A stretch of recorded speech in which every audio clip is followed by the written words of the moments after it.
So, if possible, okay, if possible, um, when you're shooting video, if you have at your disposal the type of drone that allows multiple controls, or actually, let me say that in a different way, allows the use of um, more than one RC for controlling the drone at the same time.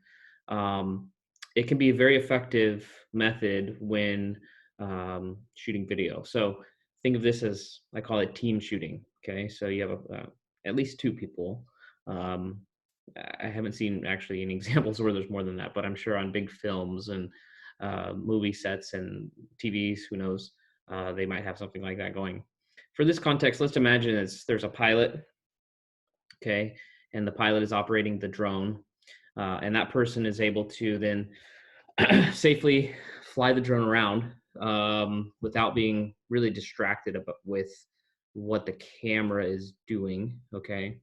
But then let's say there's another person who also has a controller connected to the same drone, and that person is operating the camera.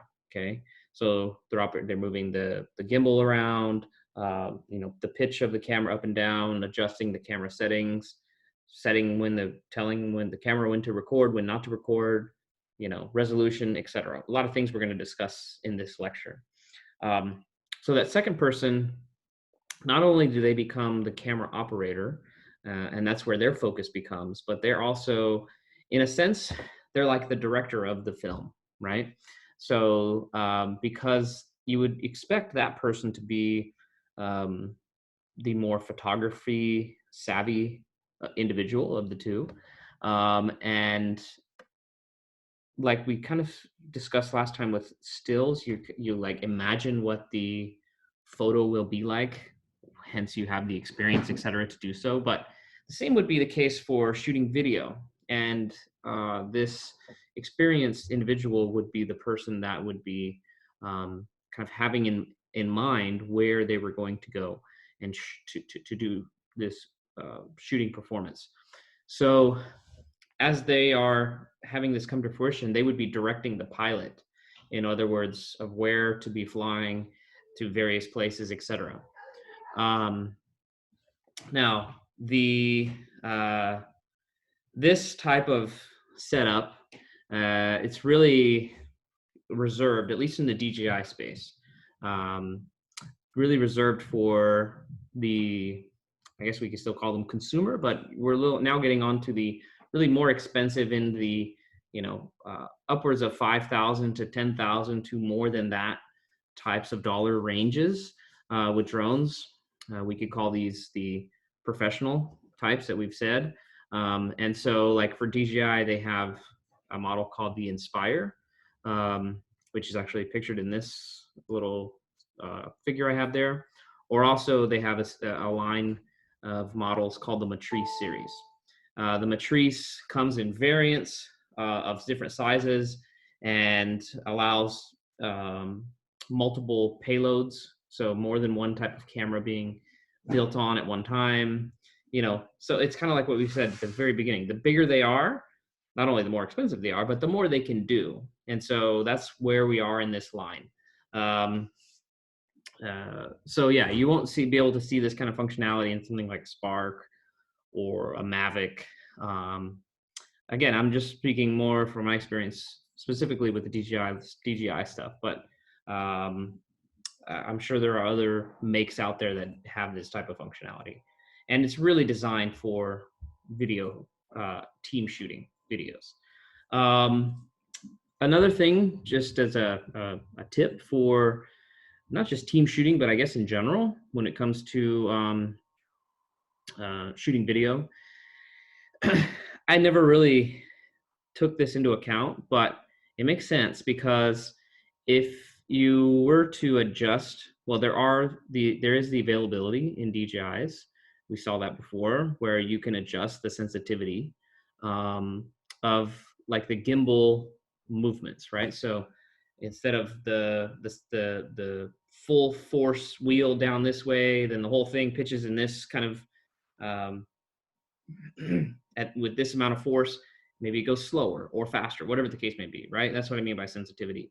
So that kind of adjustment can be made on the gimbal, but not just that. It can also be made on the movements of the aircraft, right? So how much the stick movements occur, whether they're more abrupt or less abrupt, you can adjust that so that the aircraft movement either goes slower or faster. And again, this is in the context of video, and especially if you're trying to get kind of smooth, seamless shots without being jerky movements. Um, this type of adjustment and tinkering and really kind of dialing in is a good way to put it. Dialing in, you know, settings that I would say in this case would be um, less sensitive to the touch, would be helpful when it comes to not overcompensating when you're trying to shoot, and not jerkiness when you're trying to shoot, you know, good crisp video with a drone. There's so many variables. Could be gusts of wind, could be um, you know, anything, right? That occurs. That I mean, you hiccup, right, and that you move the stick a little bit or something like that, right? You don't want the drone to be all of a sudden in this great video you're shooting, moving the camera, boom, boom, boom, boom, back and forth, right? That won't show up very good. So that's the idea. Which I guess I could have thrown this in here, but these techniques are different types of shooting methods, right? Shooting types. So let's go over from the top down here, something called a static shot. And the static shot, again, think of each one of these is thought of ahead of time and planned out ahead of time, as we mentioned here, right? So what is the subject? What is the use case and you know, the end goal? What do we want this to look like for the audience? So the static shot would be when the drone is hovering in place, okay?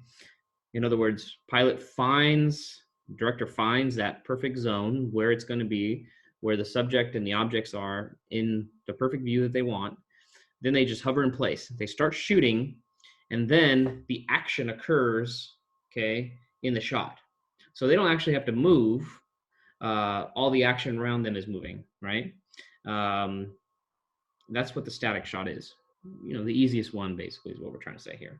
But you see this kind of stuff in film and other ways, other forms of media. You let the action kind of tell the story for you, right? The drone doesn't even have to really do anything. The drone is there to be a platform to raise the camera up and provide you that vantage point. A crane shot is there's kind of two different ways of thinking about this, right? Crane would be either the drone is ascending or descending, okay, like straight up and down, okay, and again focused on a specific subject. So there's no elevator or rudder movement between, no left or right sticks movement, just up and down with the left stick itself, and you're getting a focus on the subject, and so then different things come into view as you're moving up and down, kind of thing. Or at the same time, and I guess these could be combined actually too, right? The same thing. We could say the crane is also the technique of pitching the camera, right? Pitching the camera, either fully oblique or fully nadir or somewhere in between, probably somewhere in between, right? So think of crane as up and down type of motions, or, you know, up and down this way, right? The first two I mentioned, those are, you know, essentially manual type of shooting operations. Now tracking is when, you know, this says flying low. You don't necessarily have to be flying low, but the lower you fly, the better the drone's going to do at actually keeping its track or keeping its subject tracked, right? So it's going to do a better job of knowing how to follow the subject, right? How to recognize where that subject is. It's not going to lose it, is the way I'm trying to say this.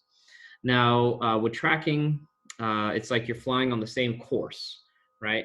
Not necessarily the same, but you're flying on a course that is parallel. It could be right behind the subject, could be in front of the subject, could be, you know, on one side or the other at some various angle, but the purpose is, or the goal is, that you're flying parallel, right, with the subject as it's moving. So things like moving cars or I don't know, skateboarding or something like this, right?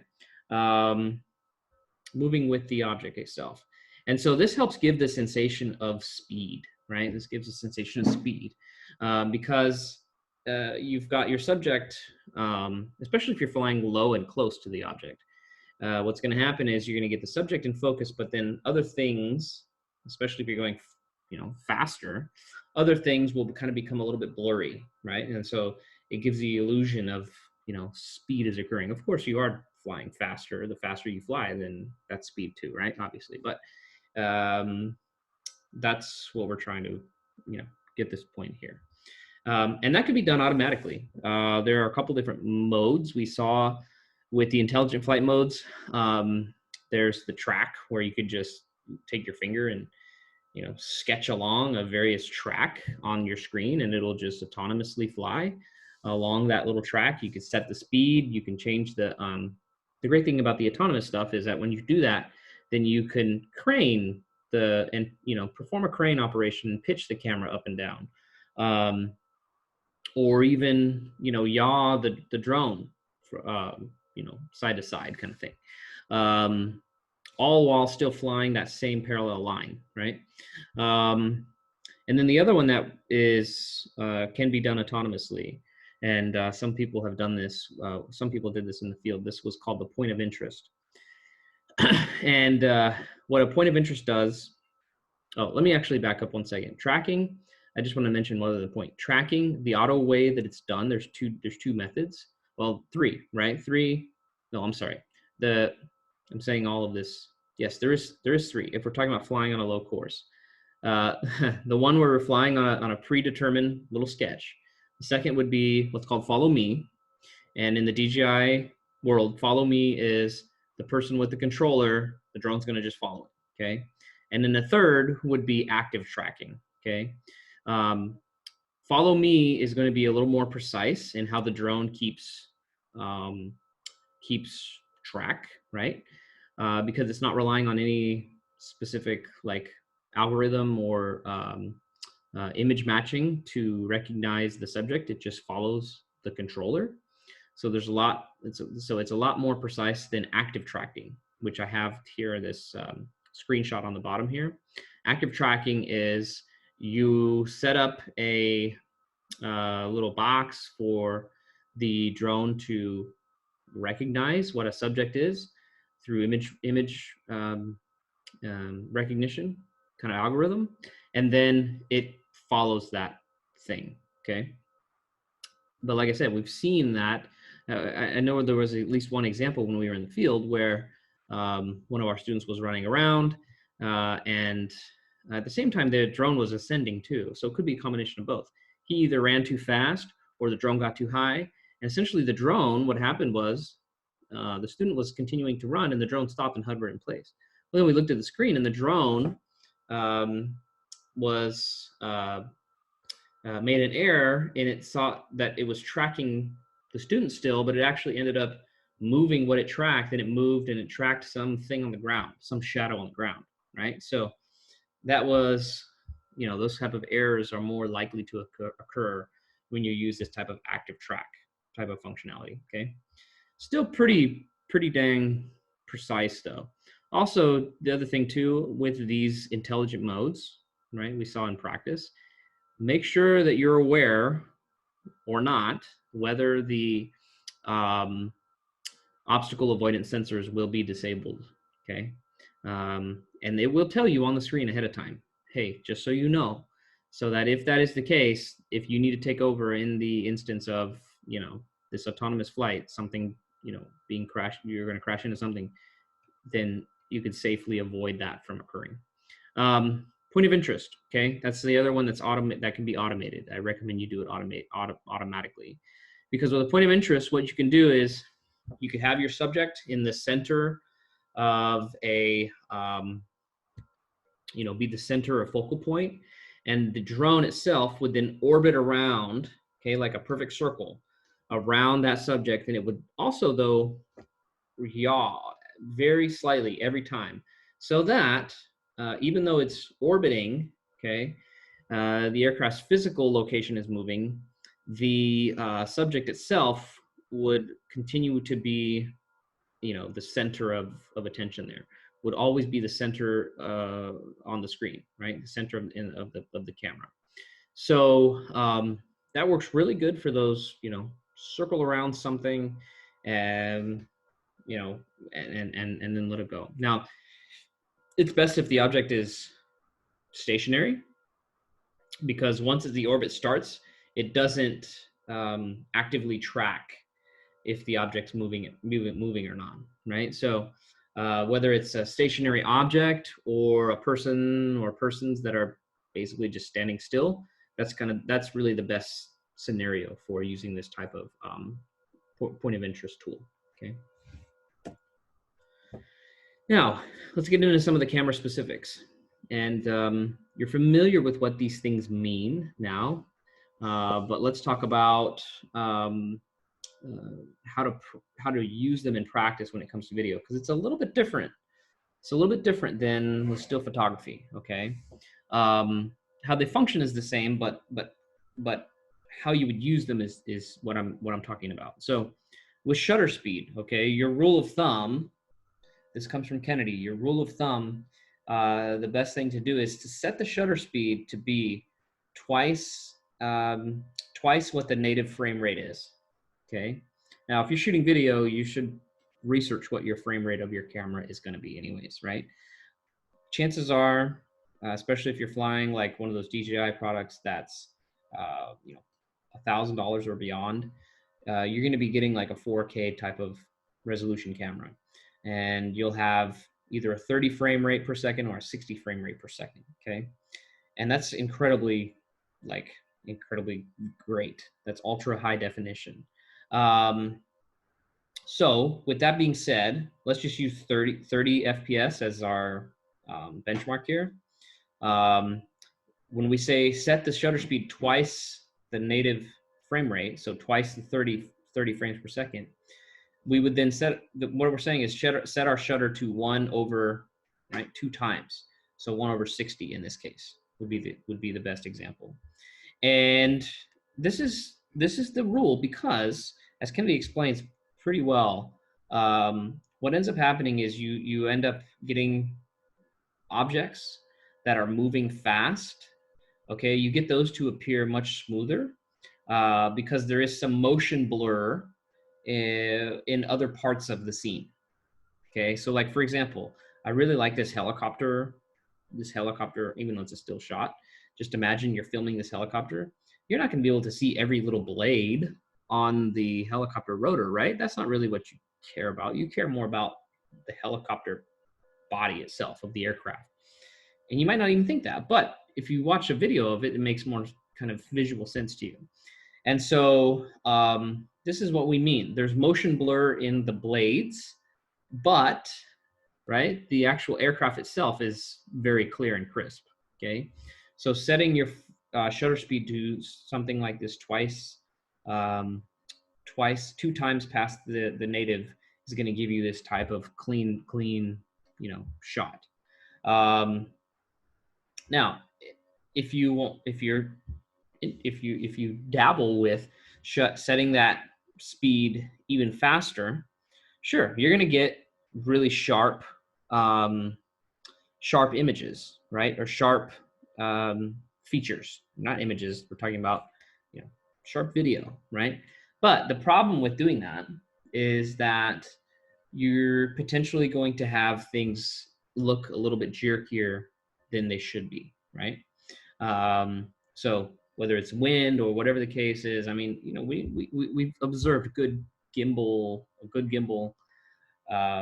makes a world of a difference. Nevertheless, that fast shutter is only going to potentially expose some of those very, very minute details that could be, vibrations, wind, whatever the case is, quick movement of the stick. And so that's why it's not recommended to shoot your shutter speed like ultra fast when it comes to video, okay? Next. Let's talk about this thing called neutral density or ND filters, okay? And there's a little picture of what they could look like. They basically just fit on the outside edge of the camera on your drone. Very lightweight kind of little thing, clicks in place there. So an ND filter, what's it for? What's its use case? Why do it? Well, first, what is it? It's like putting a sunglass or putting sunglasses on your drone's camera, okay? And if you think about, why do you use sunglasses? And it's because you're trying to kind of block out some of the sun if you're looking, especially if you're looking directly into the sun, or maybe a reflection and like a bright spot that would, that's uncomfortable for my eyes. So the same thing can happen in a sense when you're shooting video, especially if you're shooting into the sun or you're shooting somewhere where there's a lot of reflection, right? Maybe over water on a sunny day or something like this. And then using ND filters can help prevent a lot of those really bright spots that might end up showing on the video itself. Okay. And if you think about it too, the other kind of byproduct of this is because on the consumer drones, like even a Phantom, for example, the aperture is set very wide, okay, to let in a lot of light. And so by letting in a lot of light, you're also going to, potentially bring in a lot of these kind of bright spots, right? So the ND filter kind of mitigates that. That's the idea. And they come in various, shades, depending on how bright or how dark you want or how much light you want to be, kind of phased out. Another thing that's interesting, I haven't really ever thought of, but Kennedy mentioned it, that when the props are running there, that especially with the high shutter, fast shutter speed, you could end up getting and the light kind of shining back. You get these awkward shadows that are a very strange thing to see in a drone video. But these awkward shadows from the drone props, that's another thing that could be potentially not in the this would fix that.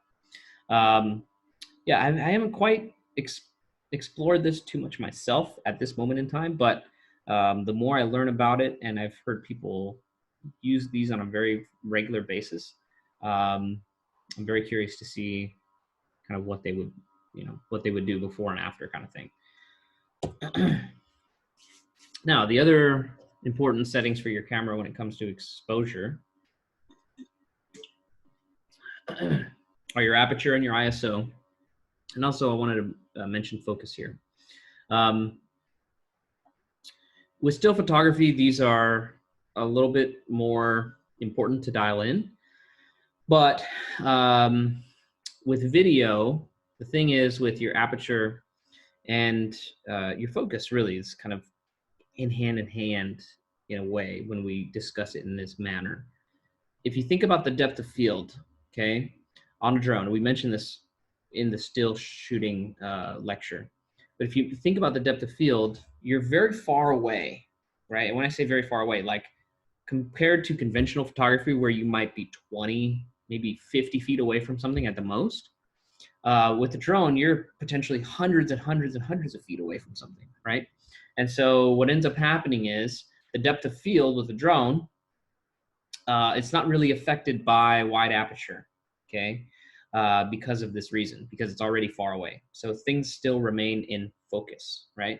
The only time where this becomes something that's important to adjust, right?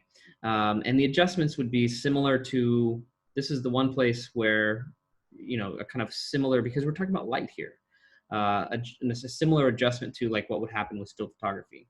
If you're using a drone camera that has a really, really large sensor, much larger than what like a Phantom 4 Pro has, or Spark or something like that, but a very large sensor and also a very long focal length, okay? Very long focal length.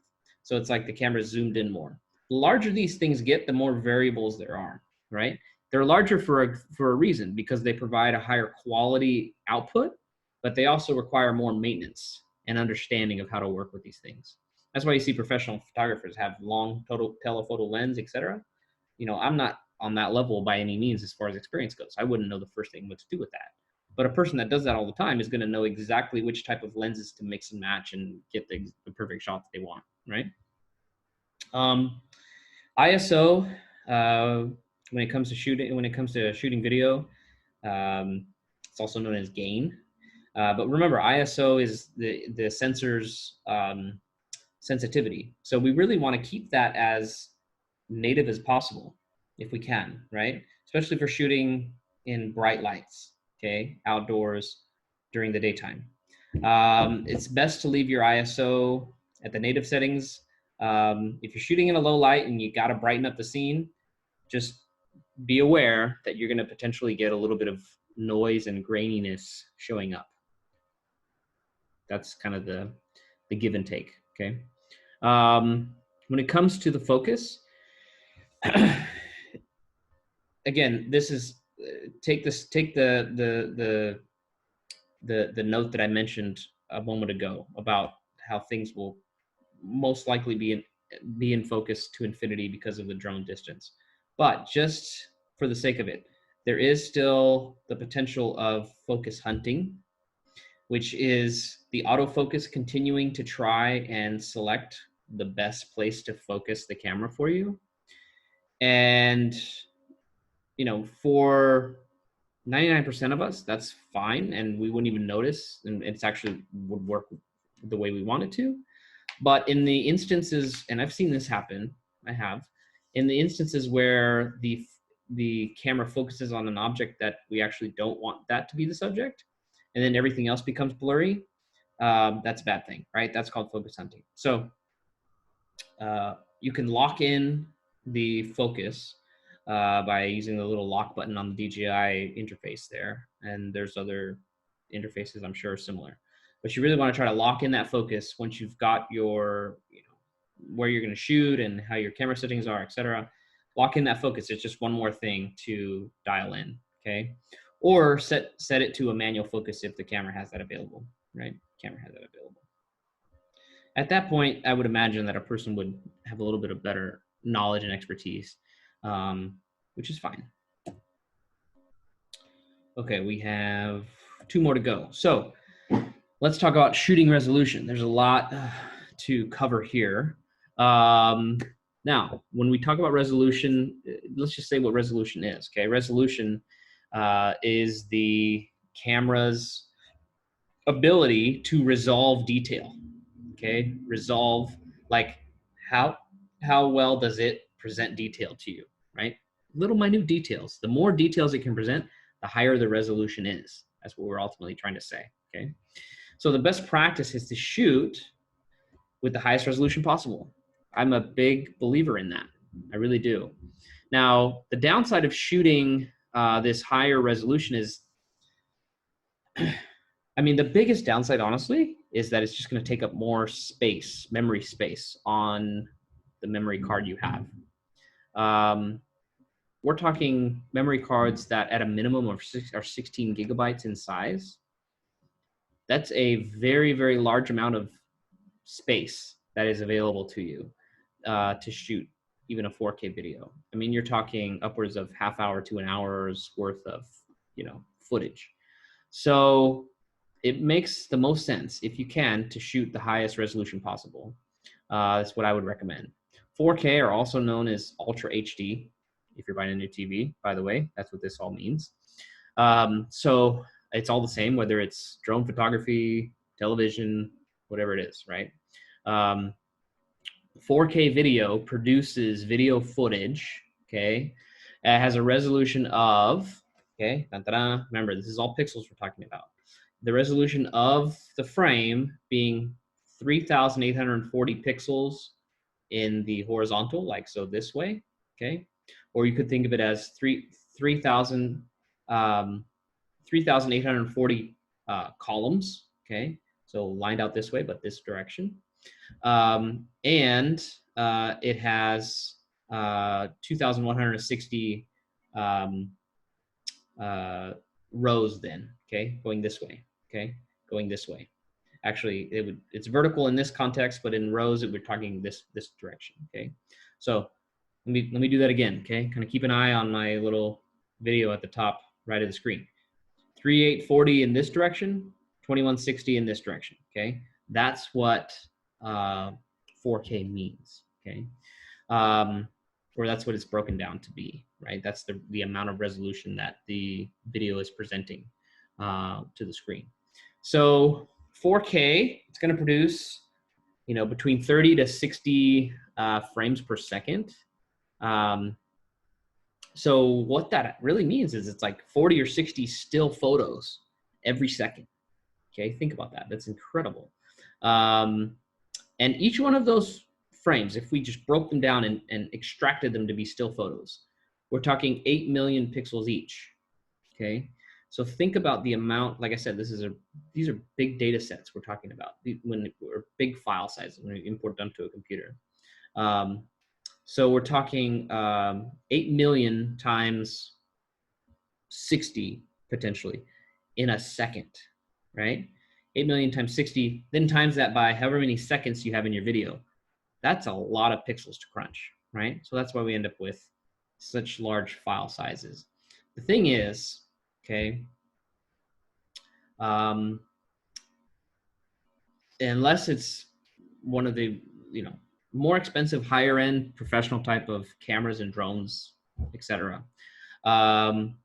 Even though the shooting can be done in 4K in its native form, what the camera can allow, the camera's processor and even the memory card in these instances. By the way, memory card, buy the most expensive. I'm not saying necessarily the largest space that you can buy. Actually, you know what? I am. It's worth it because even like an extra $10 for a very large memory card, but more importantly, one that has a very fast processing rate, speed. Okay, those go a long way in keeping pace with what it takes to crunch all of that pixel data, right, and save it onto that card, right? So there are actual ratings when it comes to those little memory cards, those little SD cards, whether they're micro or you know, regular size. I'm telling you now, if you're going to invest in, if you're going to buy one of those, get the most expensive one you can. Okay. Now, within means, you know, I'm not trying to tell you to spend, you know, hundreds of dollars, or even something that's 128 gigabytes. That's a little overkill. But somewhere within the range of 32 to 64 gigabytes, and the fastest speed possible is going to cost you about 20, 25 bucks. Okay, well worth it. You'll have it forever, and you know it will be the source of where you keep all of your photos and videos that could make you how much money, right? Who knows? Yeah, so this whole process, what I'm trying to get to with all of this data, and we're talking about cameras and cards that have a difficult time just natively being able to process that amount of data. So what they do is they compress the files. Okay, they compress the files. Not that they compress the video per se, but by compressing the file, there's going to be an introduction of some small artifacts that occur. Okay, and Kennedy does a much better job explaining this than I do. So I really recommend you check out this part of the book. Okay, this whole process is called codec. Okay, I've didn't even know this before, but CODEC, just so you know. Okay, it's an important term. Okay, other terms to know. There's something called overcranking, and overcranking is when the operator sets the camera to shoot at a faster frame rate than what is natively standard, right? So if it's a 30 FPS camera and the settings allow you to set it to shoot at 60 frames per second, when you play that back in real speed, what you're going to have is like a slow motion type of video.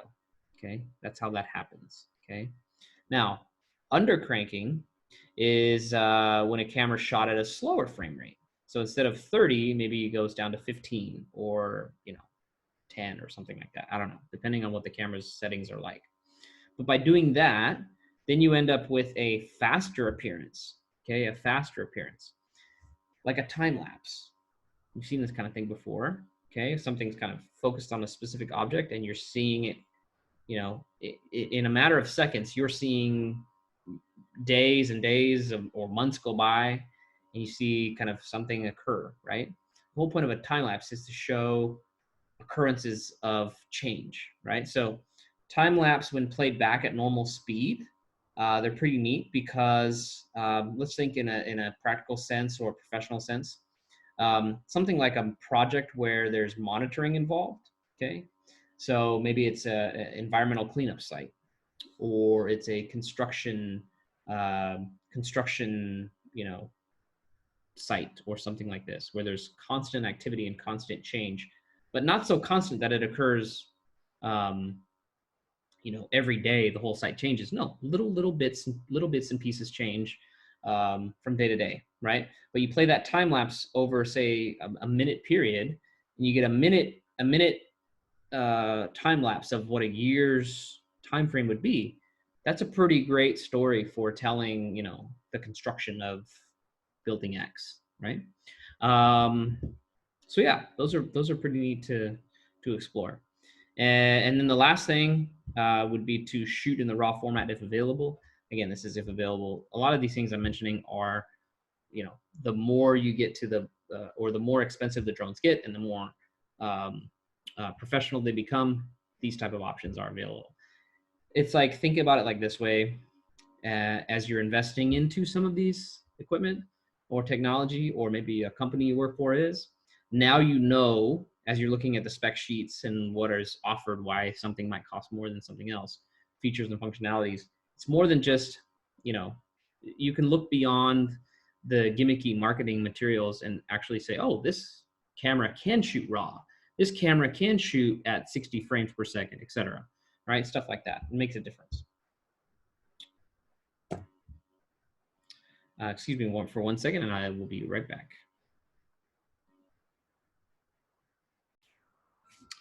Moving on, let's go ahead and talk about white balance. White balance. So this is another one of those adjustable settings, and really every camera has this type of setting adjustment available to you. The amount of adjustments may be limited, but there is this available. And this is kind of these rules apply to either still or video. So we could have put that in the other lecture too, but let's just say, start out and explain what this is. It's when your camera makes corrections to the images to account for temperature. Okay, so like hue, the temperature of the ambient light. Okay, so I know that's kind of an odd thing to say or an odd thing to think of, but if you wanted your scene to appear or your subjects to appear cooler or warmer, right? What would you do? You'd kind of apply like a bluish hue or a reddish hue, something like that, to the um, to the images. And that's what white balance does. Actually, it's the camera's ability to kind of make these type of adjustments for you. Now, an auto white balance is going to try and set everything to what it thinks is natural, right? Like the same kind of temperature that you see, it's going to try and keep that temperature in balance. That's what an auto or a AWB is going to do for you. Frankly, and Kennedy said the same thing. In my experience, I like it best to set and lock in a white balance ahead of time. Okay. And so I'll turn the AWB off, and I will choose a different setting, either called like sunny or a cloudy if I'm outside. Okay. And again, that depends on what's going on around me. Okay. Or a tungsten. Tungsten is like the equivalent of you're using indoor lighting. Okay. And lock that in, because the problem with AWB is it can overcompensate if, like, especially say you're outside and say it's a sunny day, but then a low cloud comes and kind of quickly moves over the sun for like 30 seconds and then it goes back, right? Well, you don't want your camera to be totally overcompensating in those, cloudy scenes compared to 99% of the rest of the video is really sunny, right? Just let it be and lock it in, and then that cloudy comes through and it'll just be like how you saw it, right? And the same case is the case with stills, right? And especially this comes up again when we talk about when we're doing mapping, because when we do mapping, we want all of the still photography exposure to appear to have the same type of temperature to it, okay? So yes, this white balance thing is important because it can make a pretty substantial difference, right? Now, if the intention is to make the scene appear, um, cooler or warmer than it is in reality, right? For whatever the reason is, artistic reasons, etc., right? Um, then set the white balance to the incorrect or the wrong WB and do that on purpose, right? And actually that can end up giving you a pretty neat, result and story to tell. So like the example down on the bottom, the one on the left is the natural, exposure versus the right side being the overcompensated, over adjusted, cooler white balance, right? Um, it really does give the effect of like, oh, wow, that's a much darker time at night, or it's a colder time of the year, or different, whatever the case, however you want to think of it. I know that just to me, looking at that, I would think something different. That's white balance. Again, important for not just video, but stills too. Okay, same kind of rules apply across whichever method you're using. Okay? And that is going to wrap up this little lecture about shooting video. All right, so I hope you enjoyed it and you took some good lessons away. We are going to end on that note. Thanks for watching. Goodbye for now.